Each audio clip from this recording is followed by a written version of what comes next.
Good morning to all. आज का हमारा जो न्यू टॉपिक है वो है कैपिटल रिजर्व। क्या होता है कैपिटल रिजर्व? कैपिटल रिजर्व आपका कैपिटल प्रॉफिट से क्रिएट होता है। क्वेश्चन ये अराइज होता है कि कैपिटल प्रॉफिट क्या होता है। जो आपका जो कैपिटल प्रॉफिट होता है उसको हम कैसे अर्न करते हैं? उसको अर्न करने के लिए हमें किसी भी बिजनेस एक्टिविटीज़ को करने की नीड नहीं होती। ठीक है। अगर मैं आपको सिंपल लैंग्वेज में बोलूँ कि आपको बिना हाथ पैर हिलाए बैठे बिठाए प्रॉफिट हो गया, ठीक है, तो उसको हम कैपिटल प्रॉफिट बोल सकते हैं। और जब आपको कैपिटल प्रॉफिट होगा तो आपको कैपिटल रिजर्व डेफिनेटली बनाना पड़ेगा। तो कैपिटल रिजर्व बनाने के लिए एक क्या होता है, एक लीगल प्रोविज़न होता है जो आपको हर हाल में बनाना ही पड़ेगा। मैं दोबारा से बोल रहा हूँ, कैपिटल रिजर्व क्या होता है? आपका कैपिटल प्रॉफिट से आपका कैपिटल रिजर्व क्रिएट होता है, और कैपिटल प्रॉफिट को अर्न करने के लिए हमें किसी बिजनेस एक्टिविटीज़ को नहीं करना पड़ता। अब देखो नीचे एग्जांपल्स दिए हुए हैं यहाँ पर। Profit on sale of fix assets. अगर आप किसी भी फिक्स एसेट्स को सेल करते हो, वो भी प्रॉफिट पे, तो उससे जो भी प्रॉफिट होगा वो आपका कैपिटल प्रॉफिट होगा, और कैपिटल प्रॉफिट से आपका कैपिटल रिजर्व डेफिनेटली बनाया जाएगा। और भी काफ़ी सारे एग्जांपल दिए हुए हैं। Profit on revaluation of fix assets and liabilities. Premiums receive. Premium का मीनिंग होता है प्रॉफिट। एक तरह से प्रॉफिट रिसीव किया है आपने कब? किसी शेयर्स को इशू करने में या किसी डिबेंचर्स को इशू करने में। आपने एक रनिंग बिजनेस को परचेज किया है जिस पे आपको प्रॉफिट हुआ है, ठीक है। ये सारे एग्जांपल्स दिए हुए हैं आपको, तो दो चार एग्जांपल्स बेटा आप लोग पढ़ लेना। अब उसके बाद क्या बताया हुआ है यहाँ पर, कह रहा है जो कैपिटल रिजर्व्स है उसका यूज़ हम कहाँ करते हैं? कैपिटल लॉसेस को राइट ऑफ करने में, ठीक है। और मोस्टली इसमें देखो क्या बोला गया, एक बात और बोली गई है। कह रहा है ये जो कैपिटल रिजर्व है ना, हम इसको डिस्ट्रीब्यूट नहीं कर सकते। किसकी तरह? डिविडेंड की तरह, ठीक है। ये दो चार इसके पॉइंट्स बता रखे हैं जो काफ़ी इंपॉर्टेंट है, ये आपको पढ़ने पड़ेंगे। अब उसके बाद जो आपका जो नेक्स्ट पॉइंट बनता है वो क्या बनता है? Difference between revenue reserves and capital reserves. अब देखो इनमें दोनों में क्या डिफरेंस है आपका। पहला तो है सोर्स ऑफ क्रिएशंस, ठीक है। मतलब जो रेवेन्यू रिजर्व होता है उसका सोर्स ऑफ क्रिएशंस क्या होता है?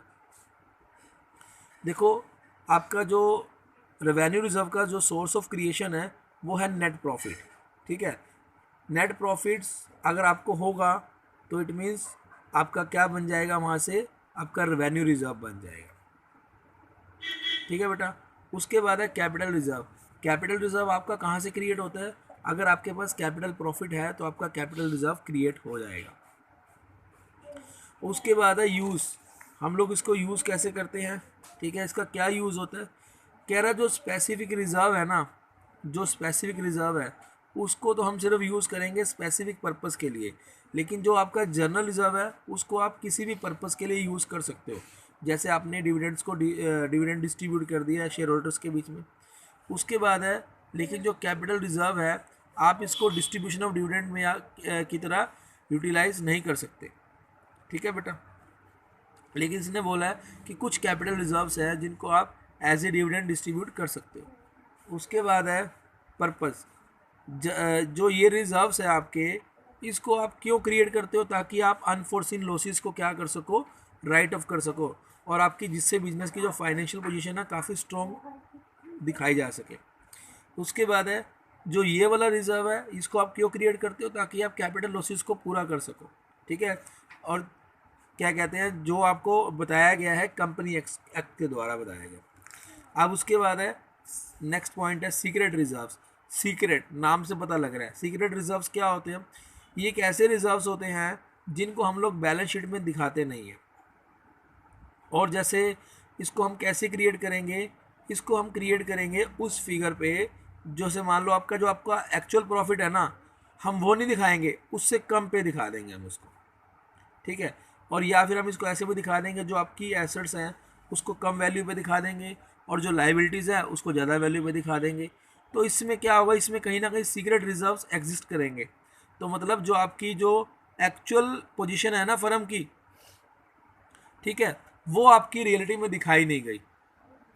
अब इसमें देखो कैसे बताया गया है, बनाने का तरीका बताया गया है। कह रहा आपने ज़्यादा डेप्रिसिएशन क्या कर दिया, राइट ऑफ कर दिया। आपने कैपिटल एक्सपेंडिचर क्या कहते हैं, चार्ज कर लिए, कहाँ से, P&L अकाउंट से चार्ज कर लिए, ठीक है। तो कह रहा है उसके बाद रेवेन्यू रिसिप्ट्स को आपने कैपिटल रिसिप्ट मान लिया। आपने किसी एसेट्स को अंडर वैल्यूएशन, मतलब उसकी वैल्यू कम दिखा दी।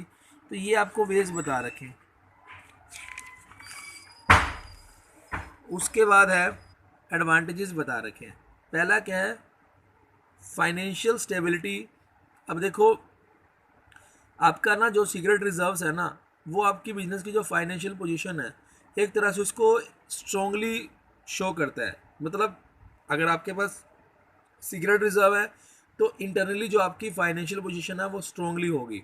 उसके बाद है एब्जॉर्बिंग अनफोर्सिन लॉसेस।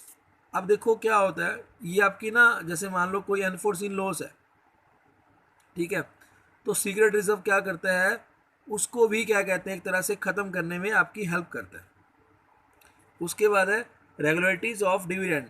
अब जैसे मान लो क्या है, आपके पास डिविडेंड है, ठीक है, डिविडेंड आपको पे करना है, लेकिन आपके पास किसी साल प्रॉफिट नहीं है, तो वो डिविडेंड की पेमेंट्स आप कैसे करोगे, आप उस डिविडेंड की पेमेंट्स आप यहाँ से कर सकते हो, ताकि जो आपकी जो डिविडेंड की क्या कहते हैं एक तरह से रेगुलर पेमेंट है ना, वो आपकी मेंटेन हो सके।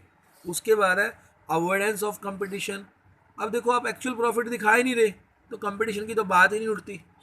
उसके बाद है डिसएडवांटेजेस क्या है इसके, unfair presentation of financial position statement. आपने बेटा क्या किया है, एक्चुअल आइटम तो दिखा ही नहीं, तो कहीं ना कहीं आपने चीज़ों को छुपाया है, तो जो आपकी फाइनेंशियल पोजीशन है वो आपने सही से दिखाया नहीं। उसके बाद है लॉस टू शेयर होल्डर्स। अब शेयर होल्डर्स को क्या लॉस होगा, आपने एक्चुअल तो प्रॉफिट दिखाया नहीं, तो कहीं ना कहीं जो उनका जो प्राइस है शेयर का, कहीं ना कहीं तो वो गिरेगा, और इसका जो लॉस है वो क्या कहते हैं अपना शेयर होल्डर को होगा। उसके बाद है मिस यूज़ बाय मैनेजमेंट। अब जो मैनेजमेंट है ना वो क्या कर सकती है, इसका मिसयूज़ कर सकती है, ठीक है। कैसे मिसयूज़ करेगी, आपने शेयर्स की वैल्यू को क्या कहते हैं अपना और लोअर प्राइस पे दिखा दिया, एक्चुअल आपने प्रॉफिट दिखाया नहीं है, तो कहीं ना इसके ना कहीं फ्यूचर में फ्रॉड होने के चांसेस बढ़ सकते हैं। उसके बाद है कवर फॉर मिसडीड ऑफ मैनेजमेंट। इससे क्या होता है, जो मिस्टेक्स होती हैं या जो मिसडीड्स होती है उसको कवर आसानी से किया जा सकता है।